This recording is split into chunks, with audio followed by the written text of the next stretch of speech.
and welcome to the Tea and a Butty podcast on this Boxing Day with me, Dominic. And me, Erica.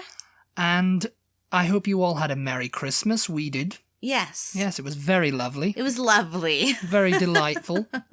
Very delicious. Very relaxing. Lots of food. Very warm. Lots of tasty treats. Sweet treats, that's the one. Sweet treats. Which you love so much. Yes. Lots of fudge, lots of cookies, lots of cake. Gosh. Too many cookies. Too much turkey. Actually, too much fudge. The cookies I keep. Tofurkey. The cookies I'll keep. Tofurkey? Yeah, we had tofurkey too. we really did. Because we decided to go half vegan, half not. We're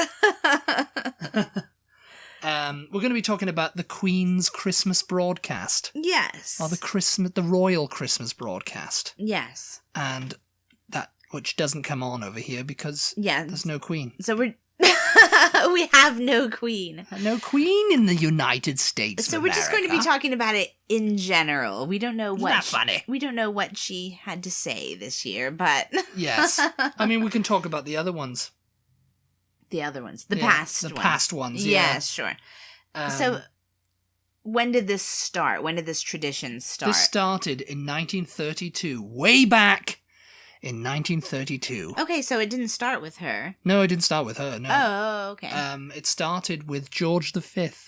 Okay. In 1932 on BBC Radio. I think he came to one of the founding fathers of the BBC, the guy who started it all, and said, I'd like to... Or maybe he came to the king and said, oh, you should do a Christmas message for all your subjects. Yeah. And we can do it on the radio and it'll be all fancy and nice. Is this the subject of the King's Speech movie? It might be. Yeah, I can't remember. Or it might not. Or it might. No, I think that was his first speech as king. Oh, okay.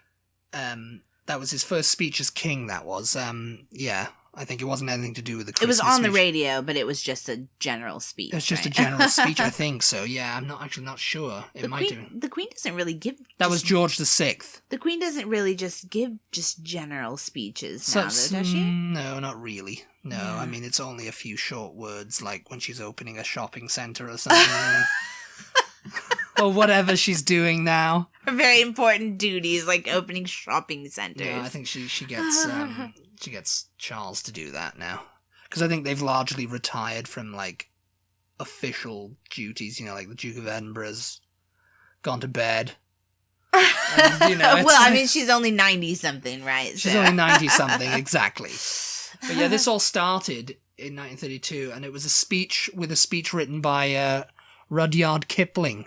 Oh. You may know him as the author of The Jungle Book. Yeah. And other things. And he touched on the advance, and George V touched on the advance of technology that permitted him to deliver an intimate message to all parts of the world, as well as mentioning the need for work towards peace and counselling listeners to aim for prosperity without self-seeking. So yes. Yeah, that's interesting. And so he started up a tradition of every year, he'd say, oh, this is what's been happening in a year, and thank you to all my subjects for wishing me Merry Christmas and all this kind of stuff. Yeah. Then he died in 1935. It's just like a year in review, isn't it? A year in review, yeah. What's happened this and year. To give you a bit of motivation, like end the year on a high note. Because they don't ever really talk about negative things that happened that year, do they? Or do they? So it's kind of been creeping in, obviously. Oh, really? Yeah. It's kind of been starting to creep in, yeah. Oh. I mean, because stuff that's happened, they have to kind of touch upon it. They can't just ignore it and pretend it didn't happen, and say, well, this is what we did this year. For example, like, in like 1997 when Princess Diana died, she had to mention that. It's been a trying year and and blah, blah, blah, Yeah. Blah, blah, blah. Yes, well, because I can't remember. They go on for, I think it's like half an hour or something. Oh, really? I thought it was only about like 15 minutes or so. Maybe. I'm not sure. It's like half an hour. It seems like it anyway. Because I never... Apologies to any fans of the royal family listening. I never I mean, we all had to watch it around my grand's house, Yeah. So it was that kind of thing, we'd watch it and go, and, just watch it. Oh, she's coming on, the Queen. Oh, doesn't she look lovely? Doesn't she look lovely? My gran would be like, Because when did it transition from radio to television? With the current queen. During her reign. 1957, I think it started on live from Sandringham or somewhere. And the BBC produced them all up until about 1997. Then they got the ITN, which is ITV, got rights to produce them, and then it kind of alternates between them, Sky, and the BBC, every so often, So does she talk about just things having to do with the royal family, or things like worldwide that have happened? Stuff worldwide that's happened. During the 40s, it would be like they would be talking about the war and stuff. Right. George VI was talking about the war in his messages. I think in the early 90s, she was talking about the Gulf War and stuff and what was going on there. And, I think nowadays it's kind of more just like, there's uncertainty in the world and because there's nothing really Afghanistan, right, all that in the Middle East and stuff, Right. So this year, would she potentially talk about climate change? She'll touch on all the kind of like political things. But not making it obviously political, Right. But there'll be a subtle message in there somewhere. So like that's this year. That's what they say anyway. So this year, we haven't talked about it actually because I think we had pre-recorded all of our podcasts up until this one. Yeah. So we haven't talked about the election results, I don't think. Yeah, it was a sad day for the Reds. Maybe we did, I'm not sure, but... Sad day for Corbyn, everybody. So, yeah, do you want to just quickly... Yeah, the Conservative Party won quite the majority. Just in case you didn't know that. Boris is back as PM. So is that something that she would mention in this year's speech, possibly? No. She kind of like subtly hinted it, and, because I don't know if she's even really spoke about Brexit. Oh, really? Yeah, in the last couple of years, Because, it's supposed to be kind of like thing, but there's like subtle kind of like, and the British people have had to go through a trying time this year with this thing, this thing that we can't talk about, This thing that must not be named. And we must all be united, this kind of thing. We must all be united, get united, everyone's got to be united, United Kingdom. And right. It's, So it's sort of a little bit like the President's State of the Union address. A little bit. Only much shorter, It's much shorter, and it's just kind of like a message and goodwill to all. Speaking of the election... and there's a theme to them, usually. Like, in the mid-60s, there would have been a theme, like, about the family unit, We must all concentrate on family. Like, this year, it's usually about family. This Christmas, we must all be together as a family and, Yeah. love each other. And I think, apparently, George, William and Kate's boy... Uh-huh. Prince George is going to make an appearance. He's going to feature heavily in it. Oh, yeah. Because usually what they do is it's not just her talking, it's like something that's bits that have been edited together and stuff that's been pre-recorded, a little bit like this podcast. She'd pre-record them, and sometimes I think during the 50s they'd do them live on Christmas Day, You join us from Sandringham House just after we'd eaten our turkey, Yeah. How are you all today? But speaking of the election, there was a little bit of a faux pas with Jeremy Corbyn in an interview, wasn't there? Was there? Where he was asked about this speech. Will he be watching the Queen? You're going to watch this Queen Christmas speech? Because the Queen's speech it's usually on in the morning, so I'll watch it. Oh, what? Did he say I won't watch it or will watch it? I can't remember. No, he said, I'll be watching it. Yeah, and then I'll go and do the gardening and whatever. And it's like everybody's like, it comes on at 3:00. It doesn't come on in the morning. Yeah, it comes on at 3. It's like, it's broadcast at 3. So, I can't remember exactly what he said, but he definitely got the time wrong. I can't remember whether he was like, I don't. Sometimes we don't catch it because we're opening presents and all of that, and it comes on in the morning. So, and the woman was just like, it doesn't come on in the morning. It's come on at 3:00 for like ever. It's come on at 3:00 since it began. I think since it began being televised. But yeah, sometimes there's no message. Like in 1936, there was no message because he'd buggered off. What? He'd abdicated. Oh! So there was no message. It was like, you had no queen. Oh my God. You have no king. That's so weird. You have no king or queen this year. So get on with it. So if it comes on at 3:00, what time is Christmas dinner usually eaten in Britain? Usually around 1 or 2. Okay. Yeah. So like about the time you're finishing your dinner. About the time you're finishing your dinner, it's like, oh! Everybody just wants to like stretch out on the sofa. I don't know. I mean, obviously in my family, or my dad and me, it was just me and my dad growing up. He didn't like the royal family, so it wasn't a thing to watch, Right. My gran did. So if we were around my gran's, it was like, oh, it's on. We got to put it on. Put on the Queen's speech. Oh, got to watch this, And I was like, and my dad would sit there with his paper hat on, just like, just grumbling. Grumpily looking at it, like, why do we have to have this on? I don't care. And, making like snide comments and, sarcastic. Yeah. Stripping with sarcasm. And of course, then they'd get into an argument about, like, oh, she was in the war, Headley. She was in the war. Oh, yes, she was. Oh. It's like, oh, God. Families. Aren't they wonderful?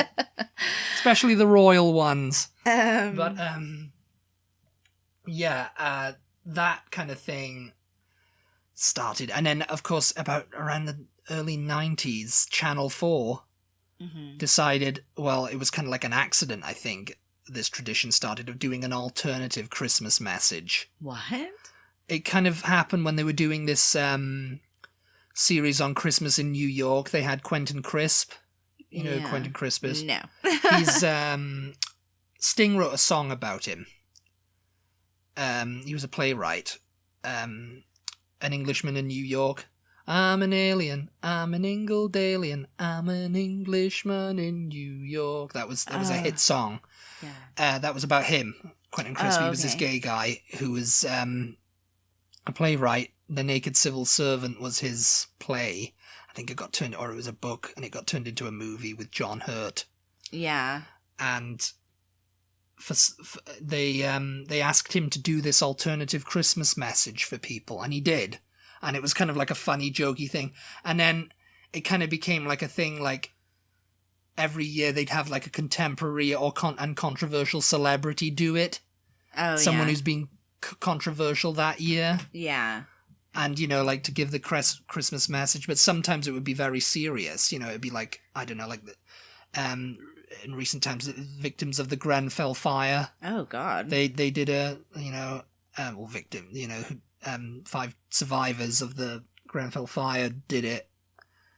And, and then it would be like, like someone who was on Wife Swap that year that was there. I'm surprised they haven't got anyone of Gogglebox to do it. Giles and Mary are perfect for that kind of thing. Yeah. To do the Christmas message. Yeah. This year it's going to be John Burko, who was in, last year it was Danny Dyer.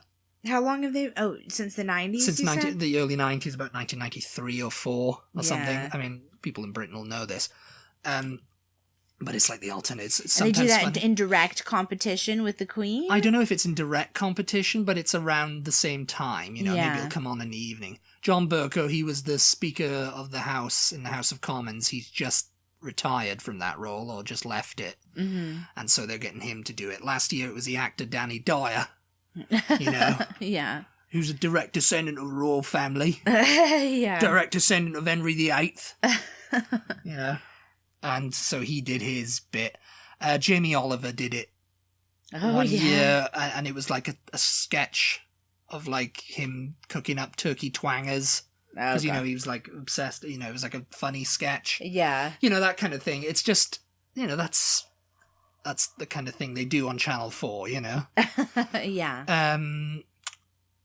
Also, the Queen's speech, it's just all, it's gonna be interesting to see Charles do it, or William even, Yeah.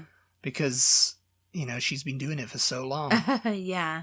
70 odd years now. Yeah. Some people's entire lifetime. Yeah. I imagine, yeah. Yeah, so that's another interesting kind of a little bit quirky, I guess. You could consider it to be British tradition. I mean, for everything that there's a tradition of, there's got to be an anti-tradition of. Yeah. You know, like that's the alternative Christmas message. Right. It's like, you know, something that comes on every year, you know. It's like, oh, well, we're going to do this. And it's, you know, sometimes it has, as I said, sometimes with the royal family there hasn't been one. I think in the late 60s there wasn't one. Oh, that's another thing. In the 1968, she touched on brotherhood and mentioned the assassination of Martin Luther King. Oh, really? So, you know, it's not political to Britain, but it was, you know. They haven't really, we haven't really seen her do that in The Crown, have we? What, the Christmas? Yeah. You know, they did. Did they? They showed the... that's right. In the, like the... It's like, oh, this is going to be the first time, and, you know, she's there... with her hair and you know, and she's getting her hair and she's all doing dressed. it from the thing and she's like, oh yes, and you can go watch them on YouTube. I think the royal family have put them up. Oh really? They put them all nice. up. Well, all the televised, well, the big ones anyway. Yeah, I mean, every year the big ones. The selection of them, a small selection of them. But anyway, I think we're finished with that topic. Just to cut you off. Anyway, you're done. You're finished. Finished with that Time's topic. up. Time's up. No, we have to, I don't know. I've got to work on my transitions here. We have to, quickly, before we run out of time, talk about Boxing Day. As you mentioned, today is Boxing Day. This does not exist in America. I mean, the day exists. Yes. The day exists, but we don't have a name for it. It's just the day after Christmas. The day after Christmas. Yeah. Boxing Day. What can you say about Boxing Day? I mean, really, I don't know where it started coming from. I mean, we've looked it up several times. There's several theories.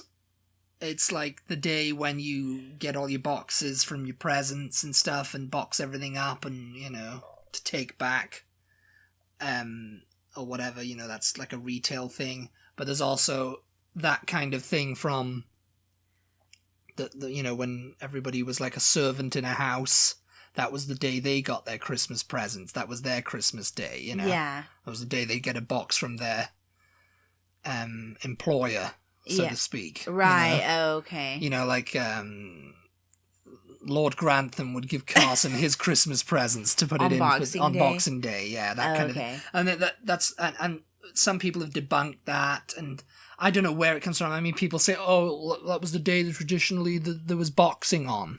It's boxing on TV. I was going to say, the first time you mentioned Boxing Day to me, like when we were just kind of getting to know each other and stuff. Oh, what are you, Boxing Day, whatever, television, or what are you going to do on Boxing Day? Or I can't remember what I think situation Boxing was. came on, yeah. But I thought it meant like, oh, well, that's the day. It's the day after Christmas. It's a big, like, day everybody in Britain watches boxing. You know? I mean, it could have been. I mean, I think they do put boxing matches on.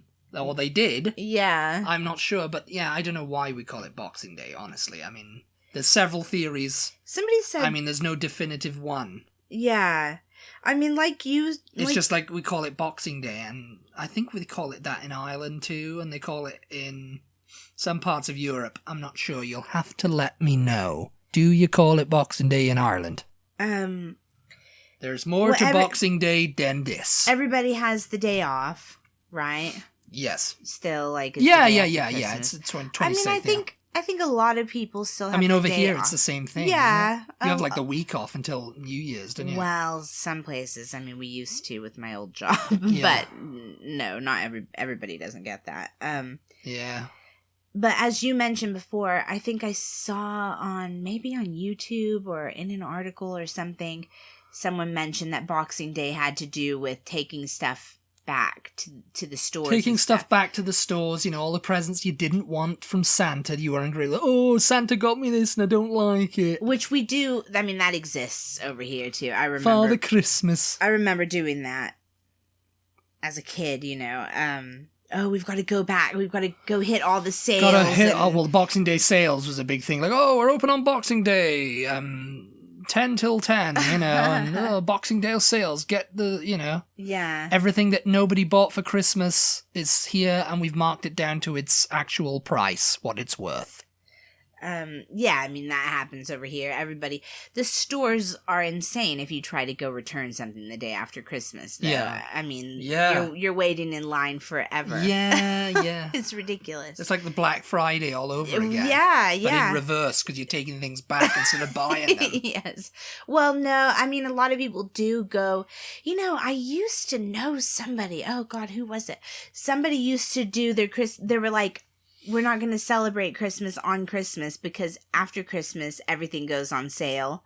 So we'll celebrate it on New Year's Eve or New Year's Day. Or whatever. A couple days later, let me go hit up all the sales the day after Christmas, and I'll get everything, and then we'll do Christmas. I mean, some people don't celebrate Christmas on Christmas. They have a Christmas like 2 weeks before. Yeah. Or they have it days after. There's extenuating circumstances. And you know what?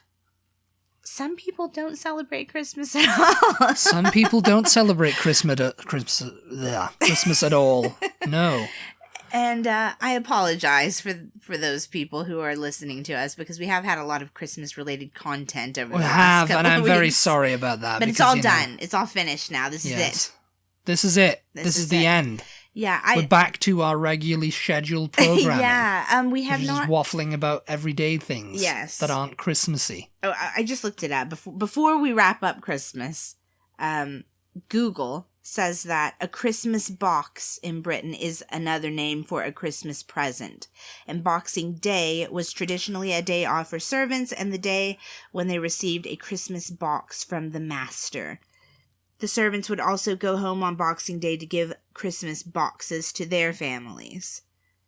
The almighty Google has spoken, everyone. The name apparently is a reference, though, to charity drives. Yeah,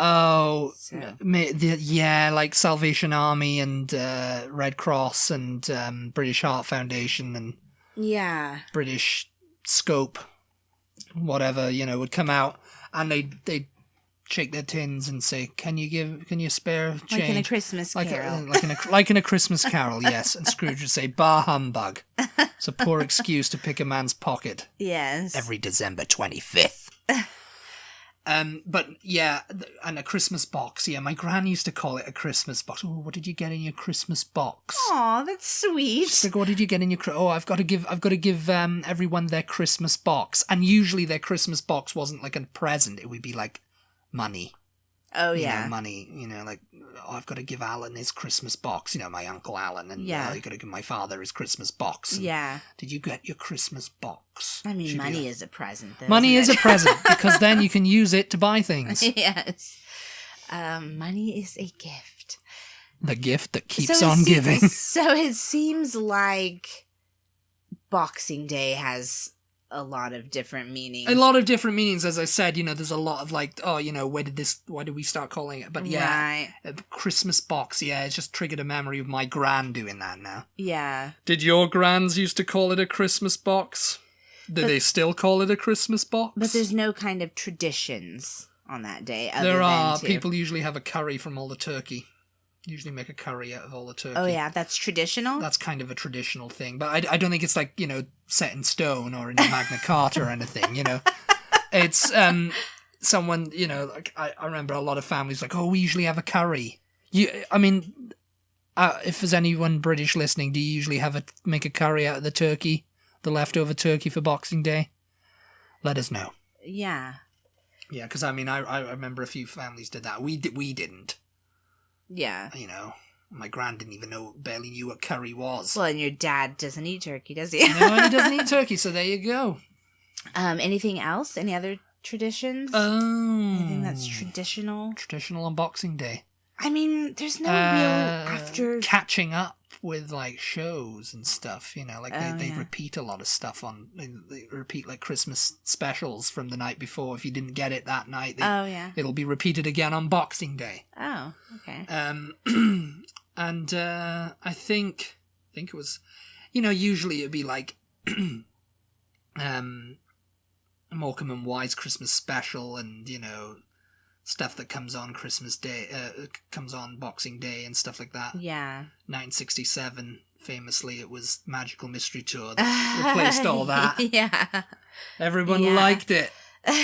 Everyone was hoping to see Morecambe and Wise get entertained or get a laugh, but they got Magical Mystery Tour instead in black and white. But then they repeated it a few years later in colour, and everybody loved it then. Yes, everybody loved it. Yes, thank you, Ringo. They all got the message then. They loved it. If you don't know what Magical Mystery Tour is, it is a made-for-television film by the Beatles. Yes, broadcast on BBC One at 6:30 or 7:30 on Boxing Day 1967. Yeah. They starred in it. Of course, all the music was them. Yeah. And as someone on... when I wrote a blog about it for the BeatlesThroughTheYears.com, if you haven't visited that website, we run that too. I wrote a blog about it a few years back, and someone commented as, I just don't like that movie. I like the Beatles, but I just don't like that movie. It was just a bunch of goofy crap. Bunch of goofy crap. And it was. Yeah, it's not very well loved. I mean, it never really got a release over here until, like, the 70s when it started hitting the college circuit. Yeah. You know, all the college students like, have you seen this movie by the Beatles that they did? I say, yeah, I wasn't there. You were there. You were there with Lorne Michaels and everyone else. But anyway, that's going to be it for us. That's it for us for this year. Goodbye. Well, no, they'll hear from us again on Tuesday. You'll get your New Year's message in. Well, I don't know about a New Year's message because we have had a request on our Patreon page to cover New Year's traditions over there. So I think we're going to do it on Patreon, so you people don't even know what we're going to say. So I think if you guys are interested in hearing us talk about British and American New Year's Eve and New Year's Day traditions, then you might want to venture over to our Patreon and have a look or a listen. There are different levels which you can support us at. Just like $1, $2, $3. I think is all we have. $3 at the moment. Yeah, and that's monthly. And if you choose to make a contribution like that, then we do have different rewards at different levels. Like we do a Q&A. We're going exclusive to do exclusive content, including content, things like Q&As, secret podcast shows that are only available to patrons. Like the New Year's one. Our patrons this year got a Christmas card from us, so if you join now, you will get one next Christmas. Yes, you will. Dominic has an album. I have an album. Have available on there. Yeah, so there's my very first album. There's going to be one. There's going to be another one coming. There's some exclusive content. We do ask questions like, what do you want to hear us talk about, and do you have any questions for us, and things like that over there as well. So, if you feel like it, check it out. Check it out. And if not, then that's cool too. We thank you for listening, and we thank you for sharing us everywhere we go. Yes, we appreciate you. We hope you had a happy Christmas yesterday. Happy Christmas, everybody. War is over. We hope you enjoyed that song. Yeah. Tacked onto it, because that was me singing. And Erica and her niece Addison. Yes. We had our little 9-year-old niece sing with us on that. Yep. If you don't know what we're talking about, check out the previous podcast. We tacked on a little recording that we did to the end of the previous podcast. So anyway, that's it from us. Merry Christmas again. Merry Christmas. And we'll talk to you on Tuesday. Thanks for listening. Bye now. Bye.